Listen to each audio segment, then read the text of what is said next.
ডায়রিয়ায় আক্রান্ত মাধ্যমিক পরীক্ষার্থী, প্রশাসনের উদ্যোগে দুর্গাপুর মহকুমা হাসপাতালে দিচ্ছে পরীক্ষা। মৌসুমী মাঝি দুর্গাপুরের ধোবিঘাটের বাসিন্দা, আরি মডেল স্কুলের ছাত্রী। হঠাৎই গত শনিবার ডায়রিয়ায় আক্রান্ত হয়ে দুর্গাপুর মহকুমা হাসপাতালে ভর্তি হয়। এরপরেই প্রশাসনের উদ্যোগে মৌসুমীর পরীক্ষার ব্যবস্থা করা হয় হাসপাতালে। সোমবার ছিল ইতিহাস, মঙ্গলবার ভূগোল পরীক্ষা। দুটি পরীক্ষায় মৌসুমী দিয়েছে হাসপাতালে। মেয়ের বমি পায়খানা, হ্যাঁ, জ্বর ছিল। কবে? শনিবার। হ্যাঁ রবিবারে ভর্তি করেছিলেন। হ্যাঁ ভোরবেলা। তো আজকে কি পরীক্ষা চলছে? আজকে ভূগোল আছে। কোন স্কুলে পড়ে মেয়ে? স্কুলে পড়ে আরি মডেল। আরি মডেল স্কুলে। কোথায় থাকেন আপনারা? আমরা থাকি ধোবিঘাট। আপনার স্কুলে পড়ে?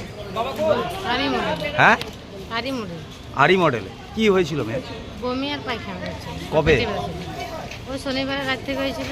আচ্ছা, আর দিয়ে রবিবার ভর্তি করা হয়নি। রবিবার ভর্তি করা হয়নি। রবিবারে ভর্তি করেছেন হাসপাতালে। হ্যাঁ, তো আজকে কি পরীক্ষা চলছে? আর ভূগোল। এখন ঠিক ঠিক মতো হ্যাঁ একটু, পরীক্ষা? হ্যাঁ একটু মানে কমেছে। এখন পরীক্ষা দিচ্ছে তো? হাসপাতাল সুপার ডক্টর ধীমান মণ্ডল জানিয়েছেন যে আপাতত ওই ছাত্রী সুস্থ। আজই পরীক্ষার পর তাকে ছেড়ে দেওয়া হবে।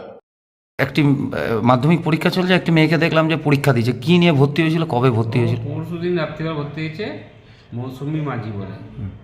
তা ওর ডায়রিয়া হয়েছিল, ডায়রিয়ারই ভর্তি হয়েছিল।